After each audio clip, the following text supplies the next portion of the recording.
Great to be here. So today we're looking at, well, it's just one source, actually. A transcript of a conversation. That's right, a seemingly simple chat happening in a coffee shop.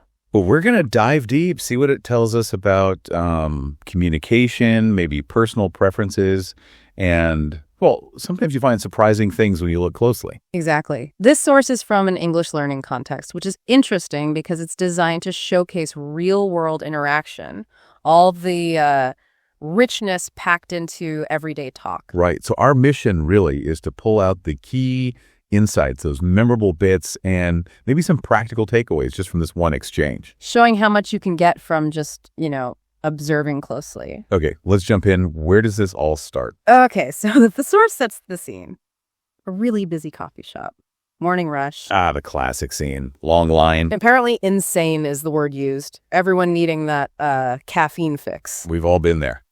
So we meet two people, Emma and Jake. Yep, Emma and Jake. They finally get to the counter. Emma orders first. And this is where it gets interesting, I gather. Oh, yeah. Her order is, let me see, incredibly specific. Lay on us. Okay, so she asks for a half-calf almond milk latte. Okay. Extra hot, but, and she stresses this, not scalding, light foam only. Wow. 1.5 pumps of vanilla. Again, emphasis, not 2, 1.5. Okay, 1.5. Got it. Tiny sprinkle of cinnamon on top. And get this, in a for here cup, but with a to-go lid. A four-year cup with a to-go lid. Okay, that's a new one on me. That's quite the list. It really is. It says a lot about knowing exactly what you want, doesn't it? It does. And how does the barista handle this? Well, credit where it's due. The source says the barista repeats the entire thing back perfectly. Every detail. Every single one. And Emma's like, yep, that's exactly it. No hesitation. And the cost? $15. $15. Wow. Okay, so that's Emma.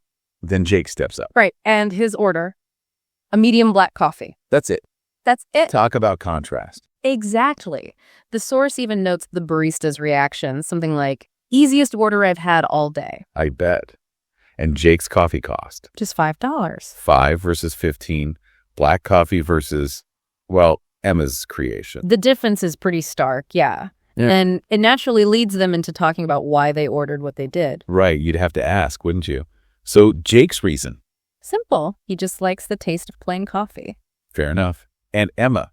What's behind all the specifics? Well, it unpacks neatly. She says she's sensitive to caffeine. Hence the half-calf. Yeah. Makes sense. Not fully decaf, though. No, because apparently full decaf tastes like hot sadness in a cup. Hot sadness in a cup. Okay, that's memorable. Isn't it? She also needs a little bit of sweetness. That's the 1.5 pumps of vanilla. Right, the 1.5. And she's lactose intolerant. Explains the almond milk. So every detail has a reason. It's not just random fussiness. Exactly. It's all rooted in her preferences and physical reactions. There's also that bit where she asks about the coffee beans, right? Yeah. She asks the barista where they're from. Colombia, it turns out. Medium roast. Showing a real interest in the product itself. Right. And Jake's take on that? He was kind of like, honestly, not really interested. Yeah, basically. He just wants it hot and strong. Doesn't really care about the origin details. Just another little contrast between them. And woven into this whole exchange, the source points out some really useful everyday English phrases. Oh, right, like the barista saying. Copy that. After hearing Emma's huge order, just means, okay, I understand. Got it. Simple, common.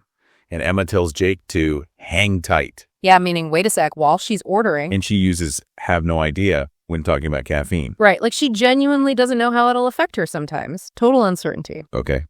And Jake asking why she didn't just go with regular milk. Yep, go with meaning choose or select. And the last one, book it. Yeah.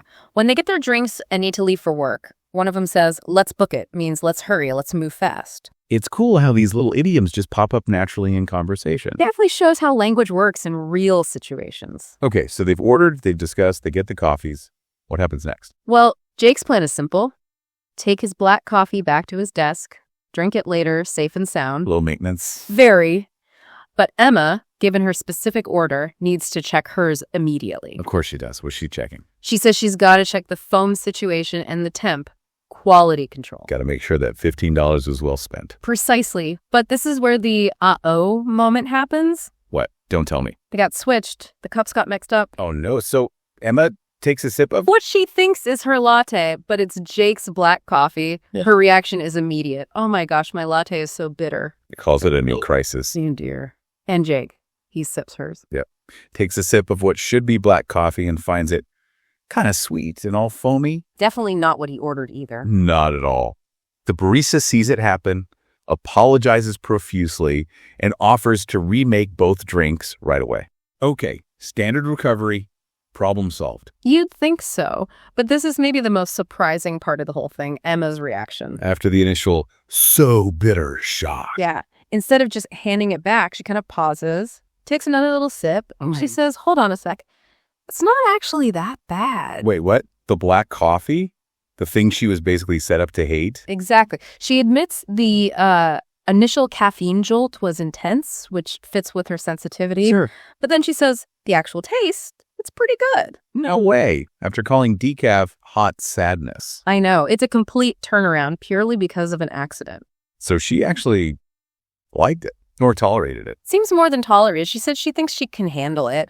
And then she even says something like she might want a tiny sprinkle of cinnamon in her black coffee next time. Whoa. Okay.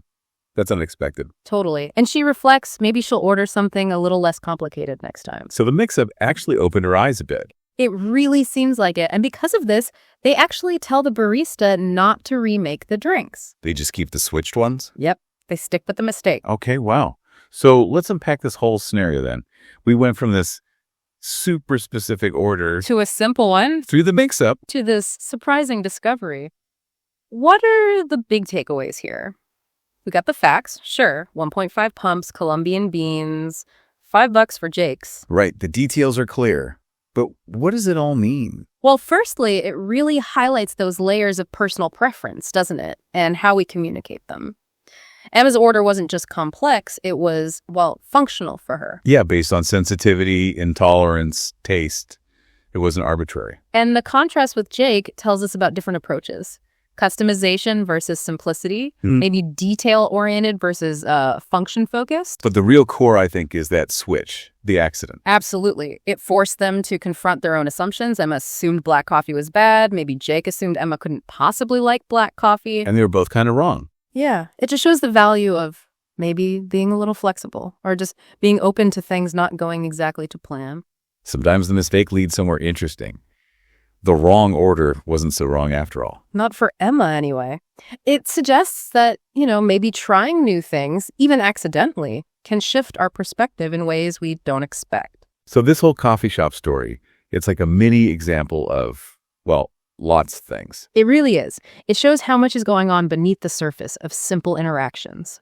Preferences, communication styles, assumptions, discoveries. It's all there if you pay attention. Pay attention to the details and maybe the why behind people's choices.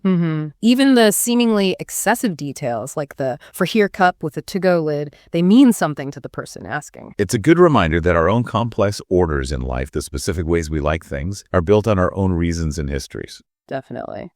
And that sometimes maybe stepping outside that or having it disrupted isn't the worst thing. Yeah, sometimes the simple, unplanned thing can be surprisingly good. Exactly. So maybe a final thought for you listening, thinking about Emma's accidental discovery. Consider your own routines, your own very specific orders in life. The things you're sure you like or sure you dislike. Right. And just wonder, how many unexpected black coffee moments, those surprising positives, might you be missing just because things always go according to your plan? What if the occasional mix-up isn't a crisis but an opportunity? Something to think about.